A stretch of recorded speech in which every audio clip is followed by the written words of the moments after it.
Welcome to Create a Culture of Wellbeing, Strategies for Fostering Employee Wellbeing. Want to start off today by just asking you a couple of questions, and if you would like to just share your thoughts in chat, that would be brilliant. Questions on screen. What do you do within your team to encourage and support employee wellbeing? And how does your organisational culture support employee wellbeing? On-site mental health and wellbeing hub, brilliant. Thanks, Mike. Employee wellbeing training for managers. Mind mental health commitment, flexi hours.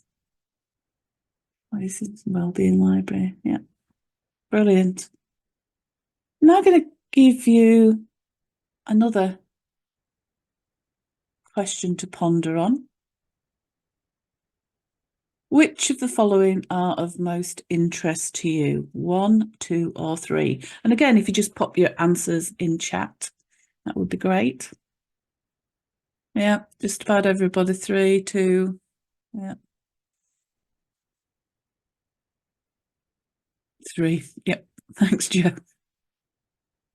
Okay, that's brilliant. Well, we are going to be covering all of these kind of points throughout the day, but I just wanted to see where your kind of focus lay. As usual, we will be breaking our time down into chapters. 4 chapters today. First of all, why is developing a culture of wellbeing so important, and why now particularly? The 4 types of organisational culture. What we all should know about our brain and how to leverage that knowledge, that understanding, for the benefit of our mental health and well-being and that of our colleagues. And lastly, the leader's role, how they can support the development of employee well-being. For those of you who don't know me, I am Michelle MacArthur Morgan. I'm the founding partner and creator of the Jigsaw Discovery Tool. And I actually started my career many years ago now in the hospitality sector and worked very much in both the operational and latterly into kind of leadership positions before moving into learning and development about 23 years ago now. My background is, yes, okay, professionally, I started off the world in hospitality, but very early on, whilst working in hospitality, got interested into kind of the human behaviour side of things.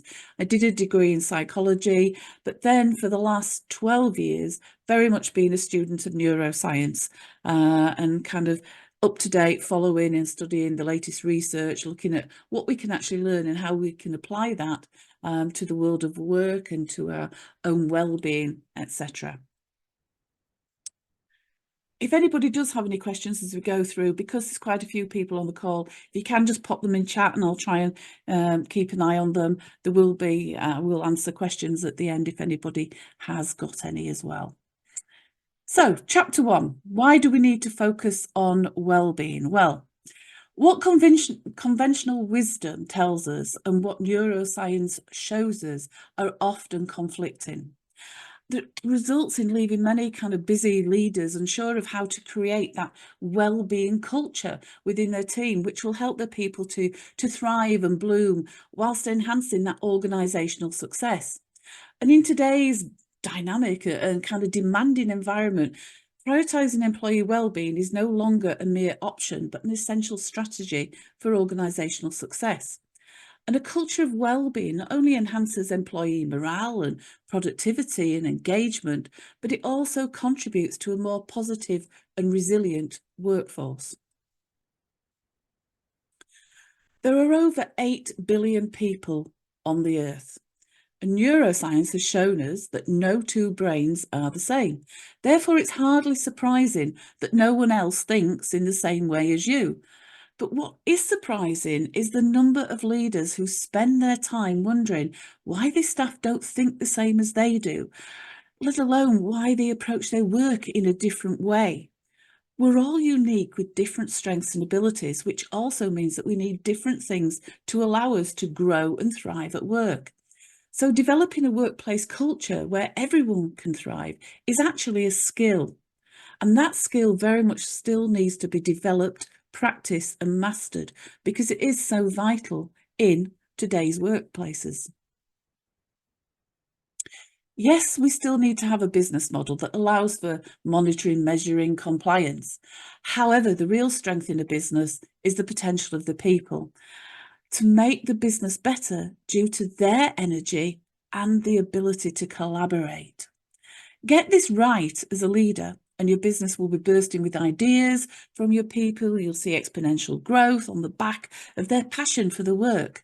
Get this wrong as a leader, and you spend all your time trying to force compliance and structure, but the work of leading will be so much harder. And it's up to leaders to set the course towards success. The HP Workplace Relationship Index, I'll just let it kind of come up on screen. You can read it for yourself rather than me go through it all and read it out. But you can see there, only 27% of people have a healthy relationship with their workplace. 29% experience a sense of purpose and empowerment in their workplace.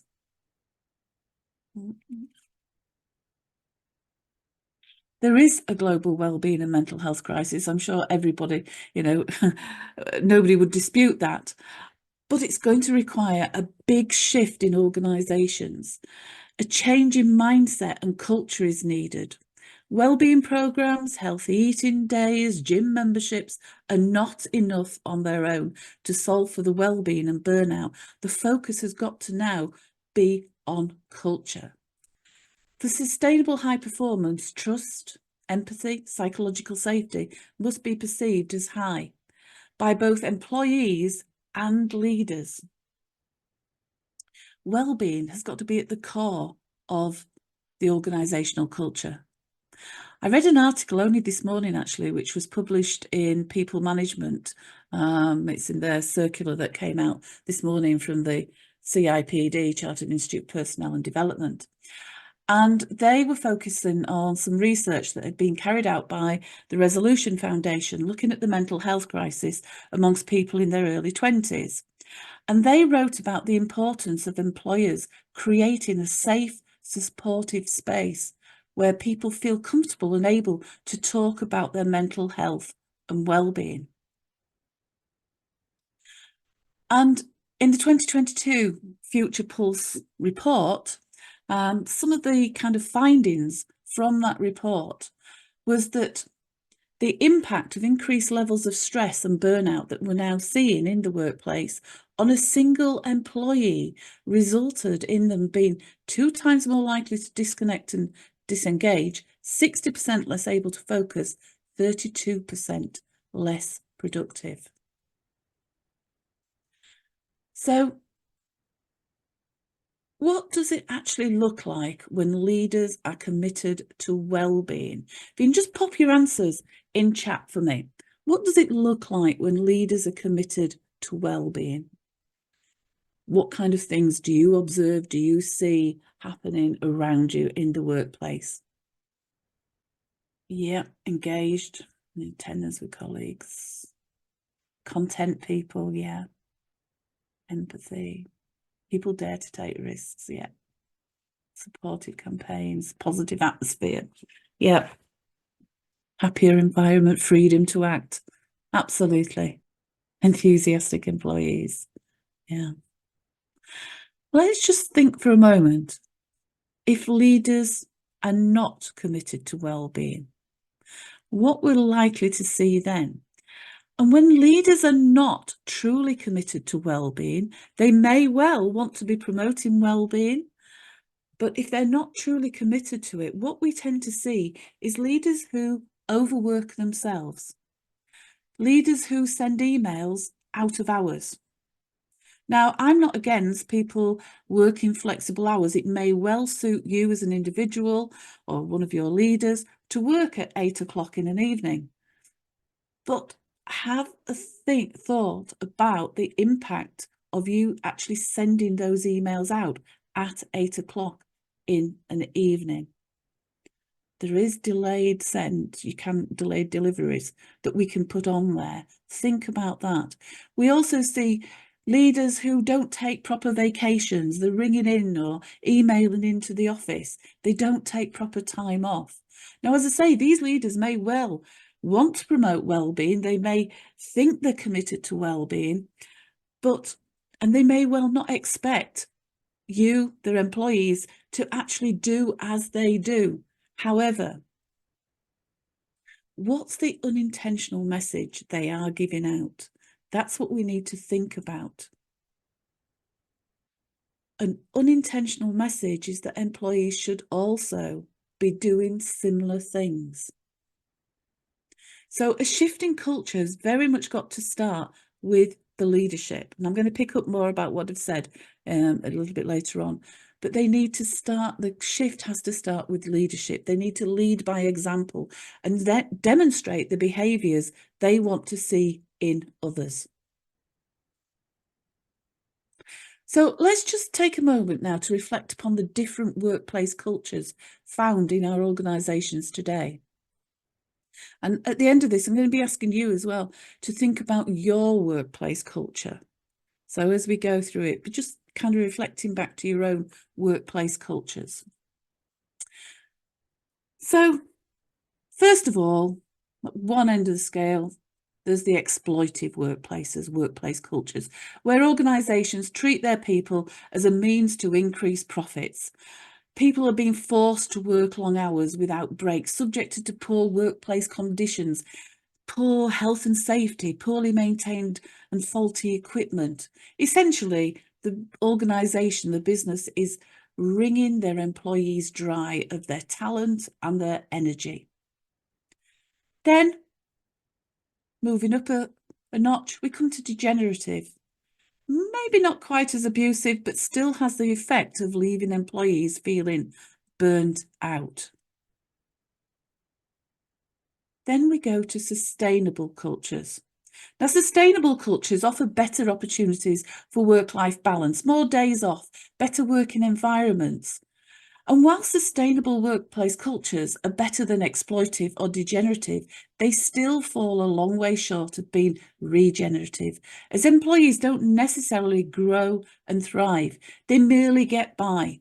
Wellbeing days, gym memberships, mental wellbeing training are all part of the sustainable culture. And prior to the pandemic, sustainable was actually what many organizations and kind of thought leadership was talking about. That's where we need to be. We need to have these sustainable cultures. Post-pandemic, now we've realized that sustainable just isn't enough. People are just getting by in sustainable cultures. Now what we need to be talking about is regenerative cultures and working towards a culture that restores and improves the quality of life of the people by valuing what people put into work, recognise what individuals need to do their work and to thrive, and then commits the resources to serving their needs and more. And because respect is shown for the full spectrum of human needs, entire teams, departments, organisations can begin to regenerate and thrive. A very simple example, a grandfather who, perhaps due to his shift patterns, really struggles to get to spend some quality time with his grandchildren. And he may be allowed to organise his working hours in a regenerative culture to enable him to spend more time with them. It's not one size fits all, e.g. we all finish work at lunchtime on Friday, which may be great for some people, but for others it may not be so valuable. Regenerative cultures offer meaningful adaptations and flexibility. And another kind of large-scale example, PayPal, back in 2019, recognised the financial wellness of their people was inseparable from their physical, mental and emotional well-being. And they launched a comprehensive programme to improve the financial health of their people. Now, it was quite a challenge because they had to do it without putting additional financial strain onto the business. But they achieved that. They rose to the challenge, and they provided financial education programs. They reduced healthcare costs. They gave stocks and shares to all employees. They allowed access to earned wages before the normal pay date. Now, looking back on all the metrics, they saw increased levels of engagement, productivity, the customer net promoter scores, innovation.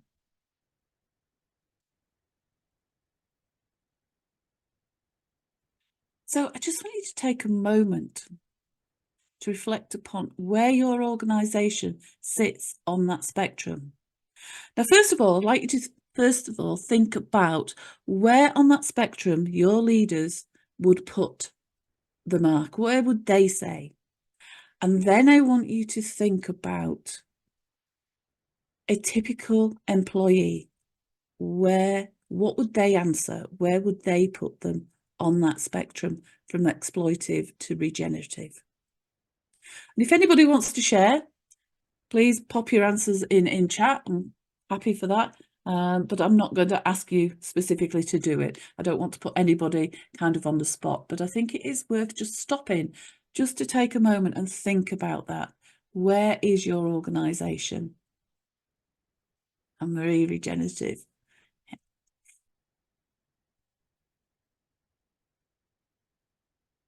Sustainable, Rosie. Thank you for sharing that. Okay.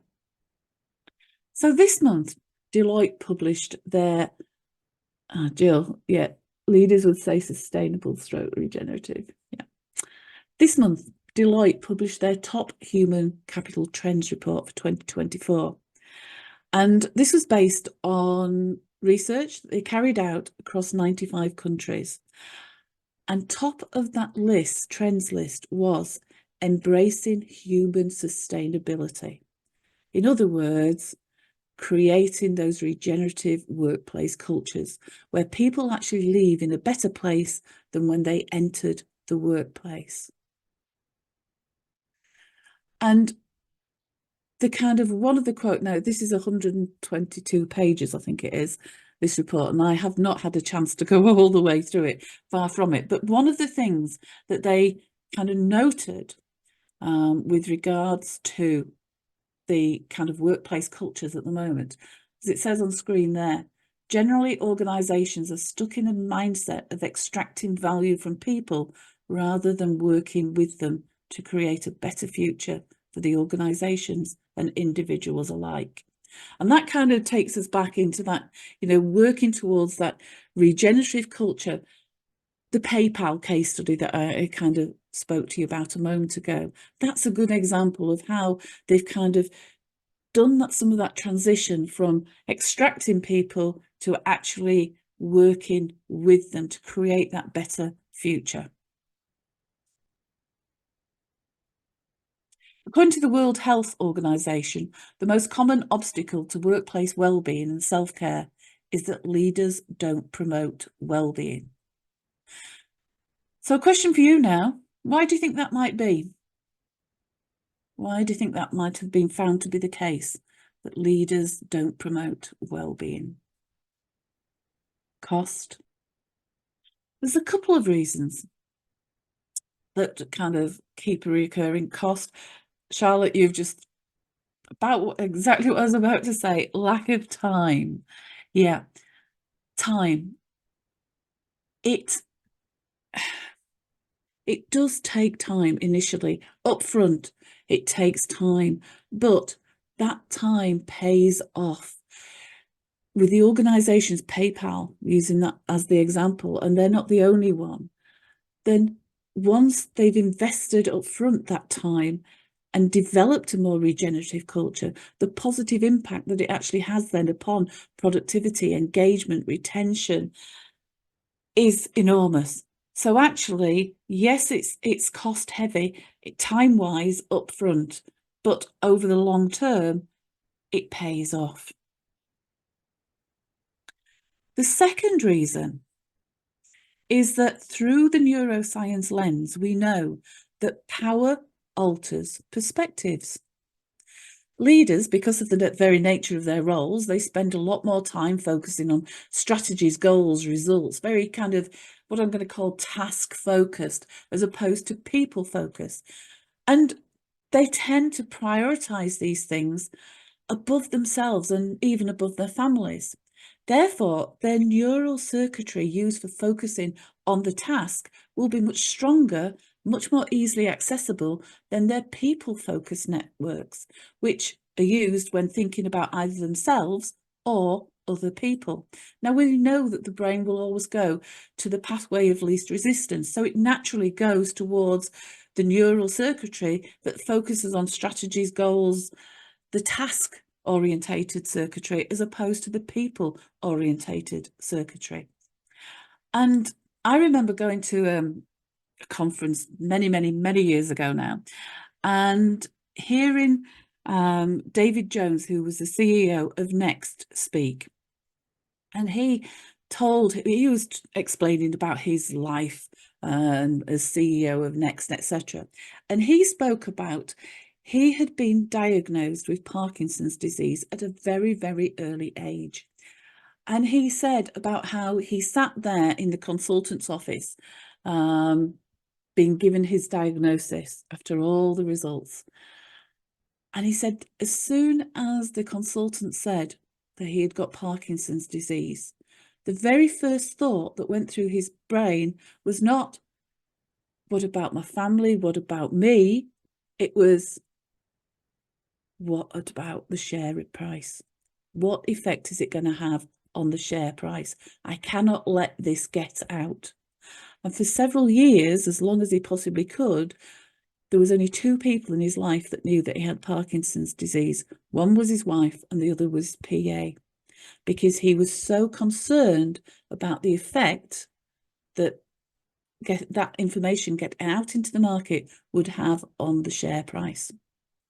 And that's a typical example of that leaders and the circuitry and the people focus is secondary to that task focus. And that again is one of the other reasons that gets in the way. Yes, there is the cost. Yes, there is the kind of the time implications. And I'm not kind of putting those down, but there is also this much more deep rooted biological reason as to why. So what should we all know? Well, at the Neuro Leadership Global Summit last year, one of the messages that came across loud and strong throughout the whole summit, and the whole summit was focused on workplace well-being and the culture of our workplaces. And for many years now, I've been going to the summit, and we've always talked about the importance of leaders understanding more about the workings of our brains and our minds. But this year, the focus has gone that much further. Now, the message is we all should understand more about the workings of the brain so that we can actually leverage that to help with our well-being. So what I want to do is just look at some of the kind of what I call the brain basics, the things that we should all know, all people should know about our brains.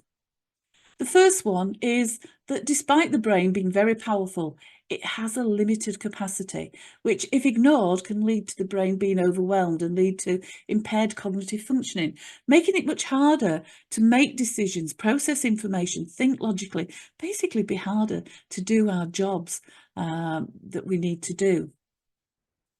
At any one point in time, the brain can hold a maximum of 3 pieces of information in the conscious mind.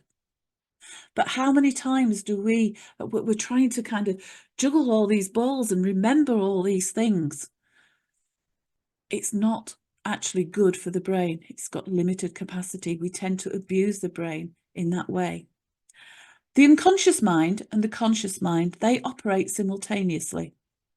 And the unconscious mind processes around 11 million pieces of information per second, what's known as our fast thinking, whilst the conscious mind processes just 7 pieces of information per second, our slow thinking.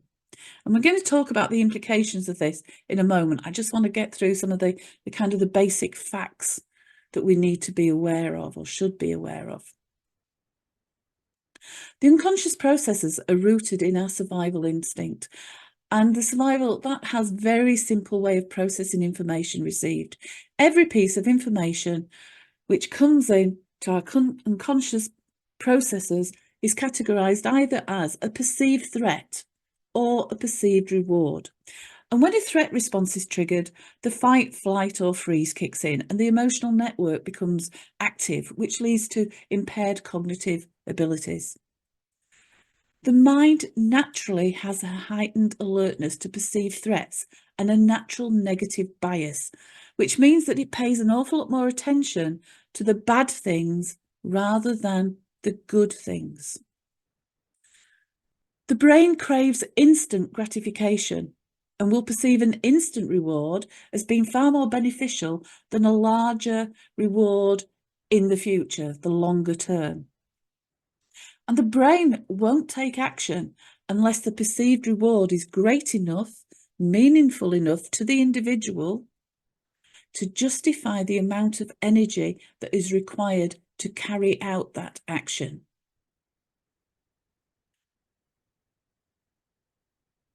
The human brain has an attentional span of approximately 20 minutes. It gets bored. The human brain is a curious brain, a curious organ. It's constantly looking for new and novel, what's happening, what's going on, and it gets bored easily and has an average span, attentional span of about 20 minutes. Approximately every 90 minutes, the brain needs a short break. Just 1 or 2 minutes, just long enough really to walk to the kitchen for a top up. Human beings are social beings, and we have what is known as the 5 social domains, which we're constantly, unconsciously scanning our environments for any potential threats or rewards. All our waking hours, we're constantly scanning the environment, wherever you are, whatever you're doing. You're not aware of it, but it is going on in the background. And that information, as I said, is being potentially categorized as threat or reward. Now, you may well be familiar with Dr. David Rock's SCARF model or Linda Ray's SCARE model. And they say there are the 5 social domains: significance, certainty, autonomy, relatedness, and equity or fairness. Right now, every one of our social domains are being threatened. People are having their autonomy taken away. As organisations are telling people they want them to go back to work, they're taking away some of that flexibility, freedom and flexibility that they perhaps had during the pandemic. And that's also impacting negatively on their status. Certainty is taking a huge hit for most people. The cost of living crisis, generative AI, high street closures, all these things are hitting on our certainty. Relatedness. As we heard at the beginning, only 29% of employees feel they have a sense of purpose of work, a lack of belonging. And fairness and equality. We hear every day in our workplaces people saying something isn't fair. We've covered quite a lot of material there, so I'm just literally going to give you a moment just to kind of reflect over that and just think about, what do these insights into the working of the brain actually mean for the way we should be carrying out our work? And what does it mean for our well-being if we ignore the brain and what we know about the brain? Just pop any thoughts you've got just into chat. That would be great.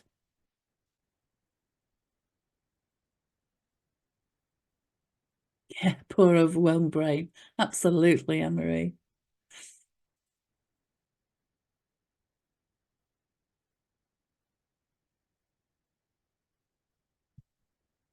Okay, so let's just look at a few of the things. Ignoring the capacity of our minds can seriously hinder performance and be harmful to our well-being. Performing 2 or more tasks simultaneously is counterintuitive. So how many times do you, perhaps you're doing something on the computer, writing an email or something, and a colleague comes to have a conversation with you, or the telephone rings and you pick up, you answer the phone. And momentarily you may well stop typing whatever you're doing. But because the conversation goes on and you start to think, yeah, I know where this is kind of going, people tend to then drift back and they'll start perhaps looking at the computer or reading something on the screen, typing. That is counterintuitive. We cannot, the brain is incapable of doing two cognitive tasks at the same time, and it impairs our cognitive ability, making it harder to think. More mistakes are made. Jobs, tasks take longer to do, so we're not actually saving ourselves any time.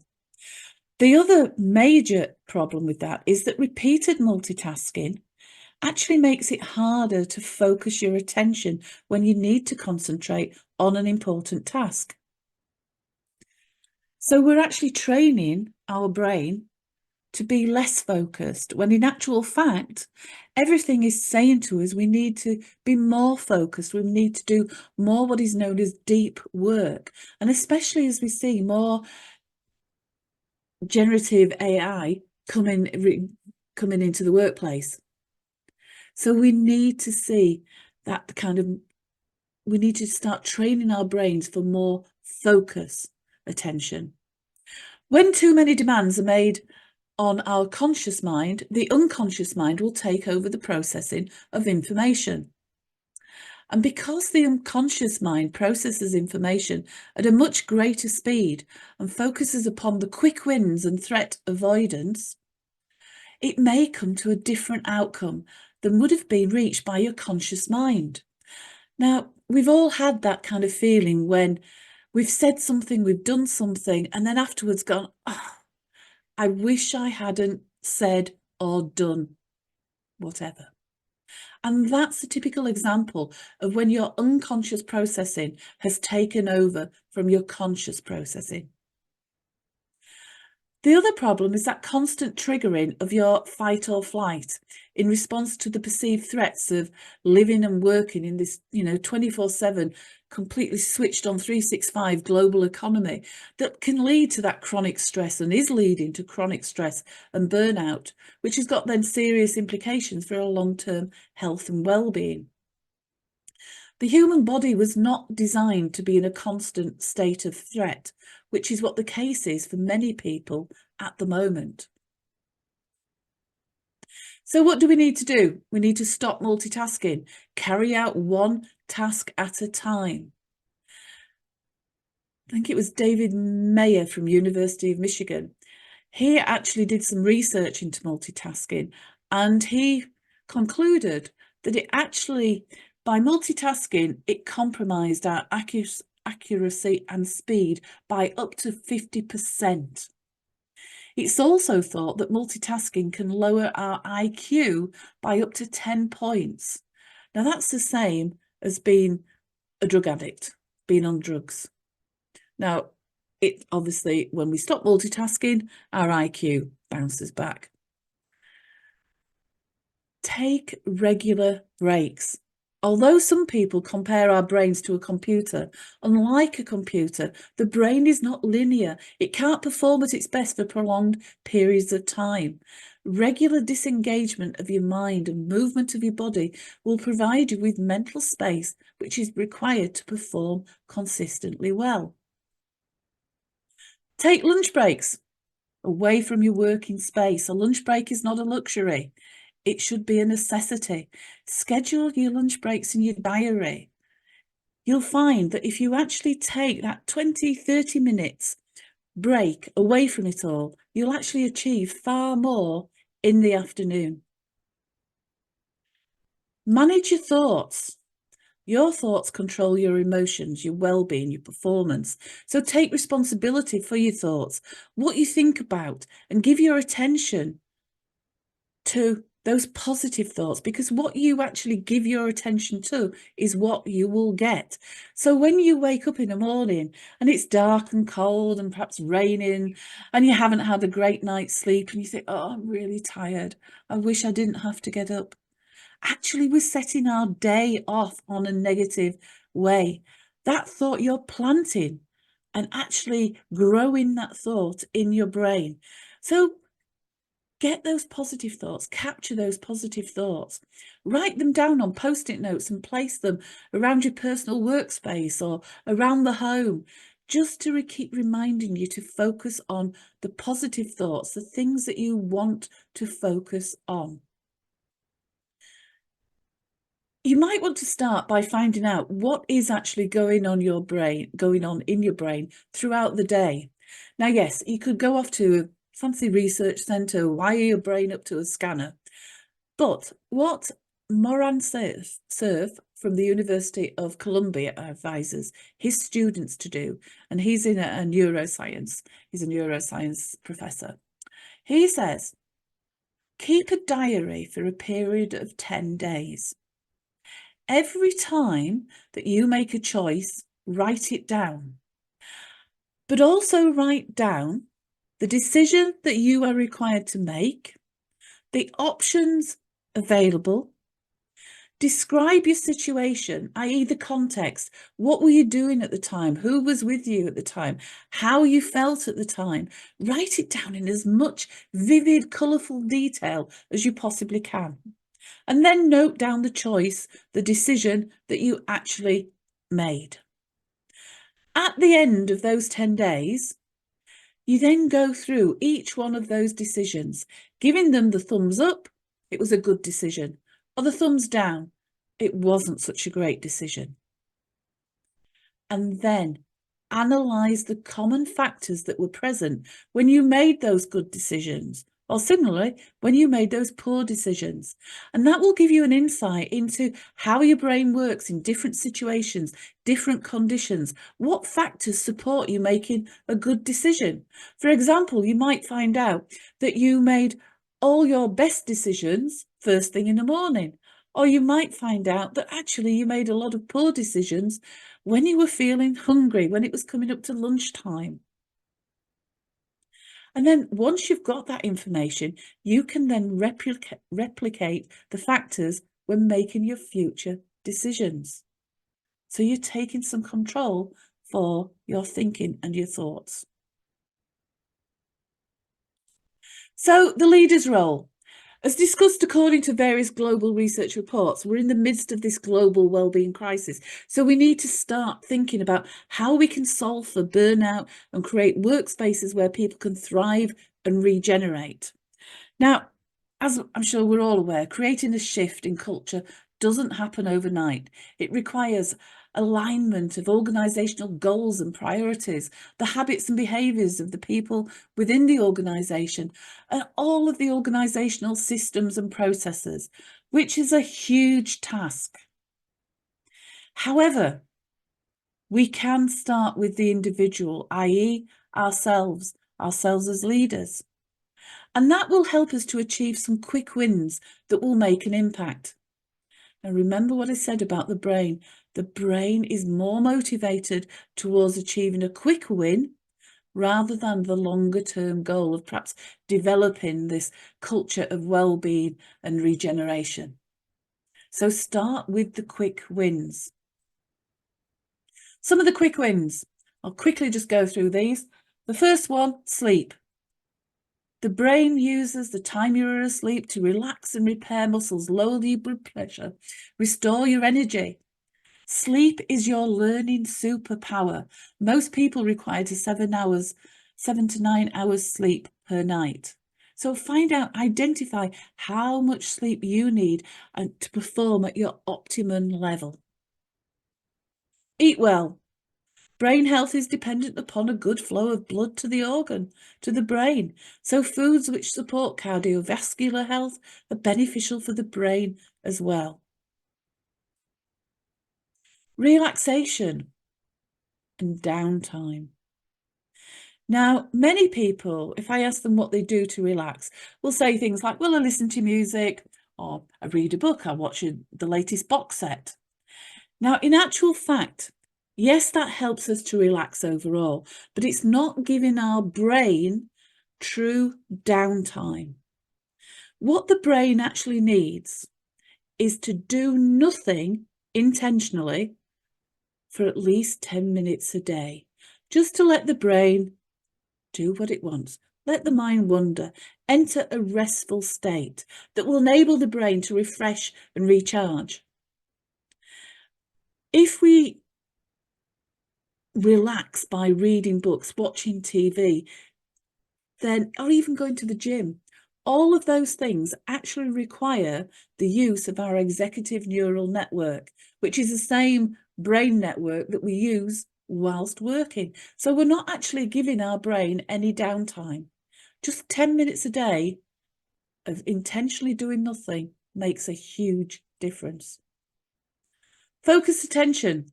Spend time focusing on a single task or goal. This helps to strengthen that attentional network, and it's training our mind to be able to focus our attention. A very quick and easy one that we can do is, and you can do this right here and now. I just want you to focus on, right here and now, wherever you're sitting, 5 things that you can touch.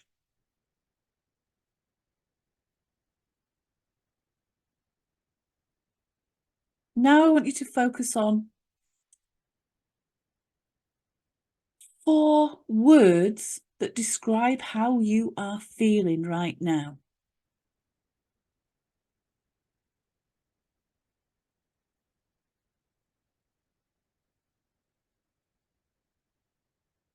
Three thoughts or things that have been going through your mind.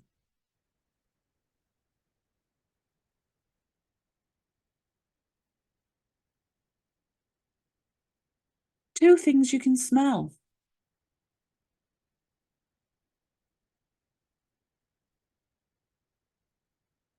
And lastly, 1 thing you can taste. Now that's a very short, quick, simple way that we can start to train our brain just by checking in with ourselves for a couple of minutes, running through 5 things I can touch. You might be 4 things you can hear, for example.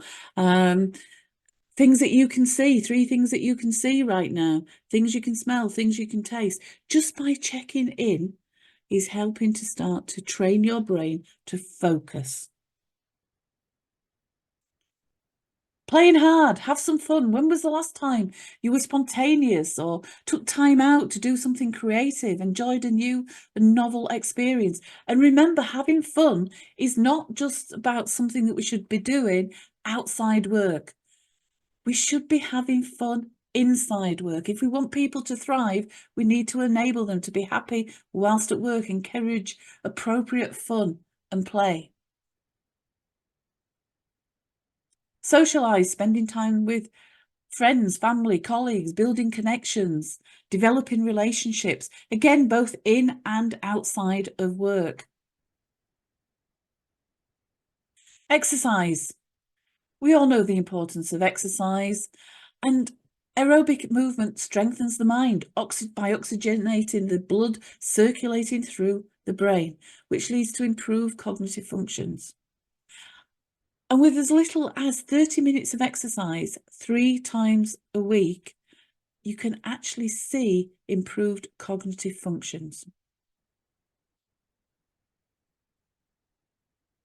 Reflection helps us to integrate the mind by taking some quiet reflection time, focusing on our thoughts, our feelings, our sensations, the day that we've just kind of drawing to a close, reflecting on the good things, the things that happened during the day that we can appreciate, and just be grateful for having those things in our life.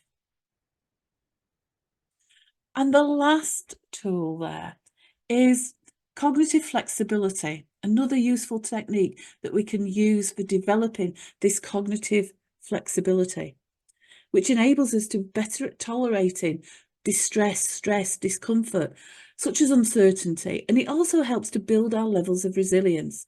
And it's what's known as an exposure techniques. And it requires you to hold your breath for as long as you can, up to a maximum of 60 seconds at a time. Now the technique is on screen. We take 2 deep breaths in and breaths out. And then we take a third, 1 big in-breath, and we hold that for 60 seconds. Now, when we actually do that, you will find that if you try holding your breath for more than a few seconds, you will notice the negative thoughts kicking in, because we will feel as if we're starting to kind of, we can't breathe. We feel pains in our kind of chest, a heaviness in our chest. Alarm bells will start ringing because we'll start to feel discomfort. Now, by telling ourselves, because we know that we have plenty of oxygen to be able to hold our breath for up to 3 minutes, quite easily. But it feels hard, it feels uncomfortable after just a few seconds. So with training though, we can get to that holding our breath for 60 seconds. We just have to reappraise, telling ourselves that we're not in any form of danger. We know that we can hold our breath for much longer periods than 60 seconds. We've got enough oxygen for 3 minutes. And then, obviously, hold it for as long as you can. Most people initially tend to do 10 to 15 seconds, but it's surprising how quickly they can build up to that 60 seconds.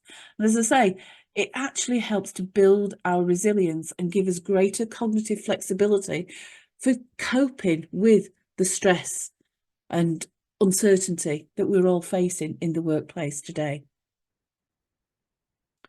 As leaders, we've got that responsibility for well-being of our people, and many people we know are already experiencing stress, anxiety, burnout. But even if they're not, then we want to develop an organisation where people can thrive.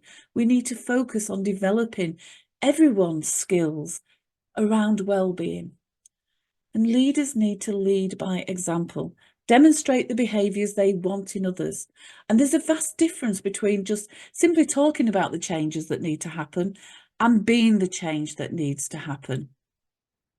Now, Leandro Herrero's Viral Change highlights that as social creatures, we collectively mimic each other's behaviours, for good or for bad.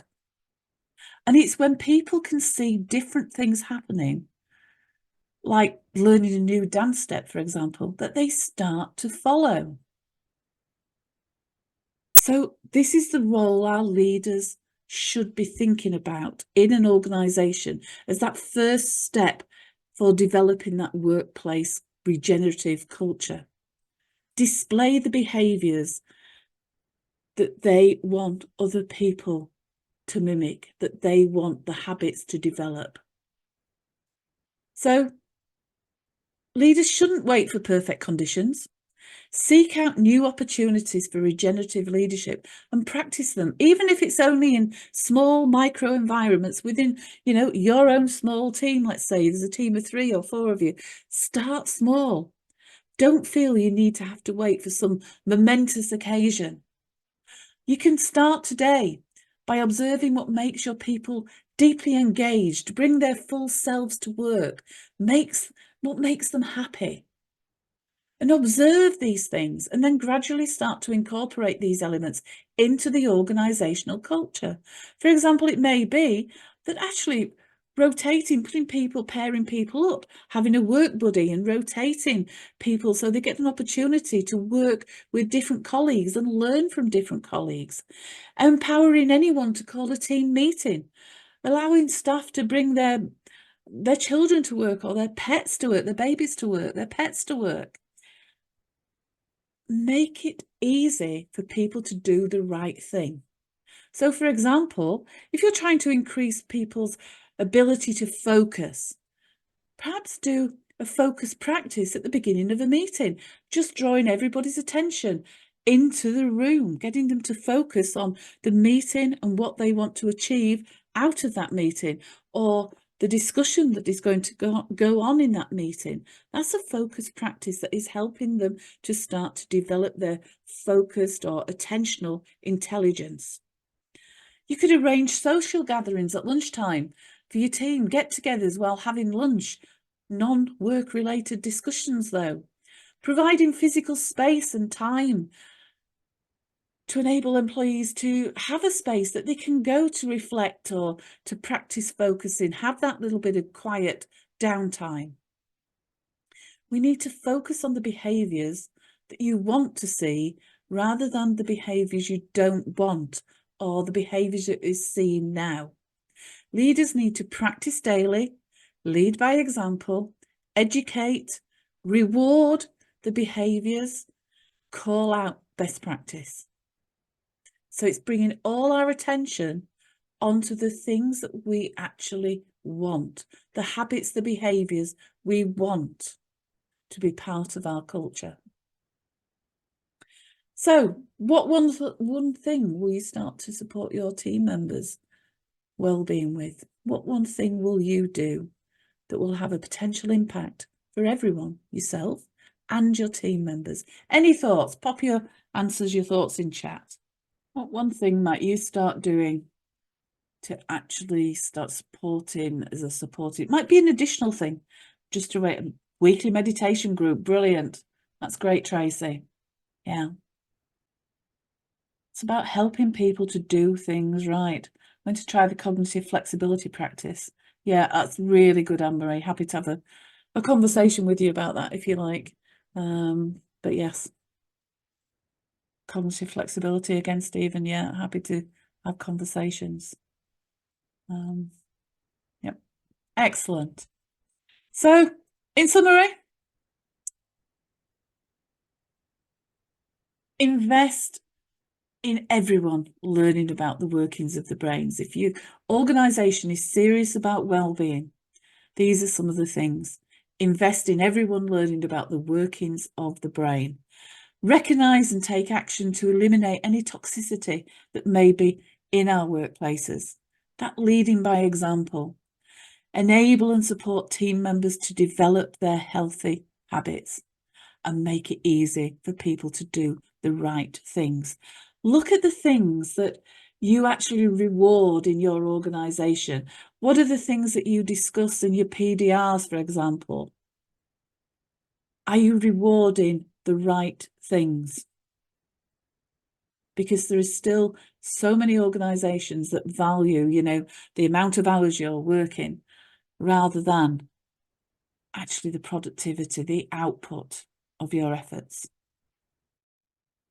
So that brings us to the end of the session. I'd like to thank you for joining the webinar today.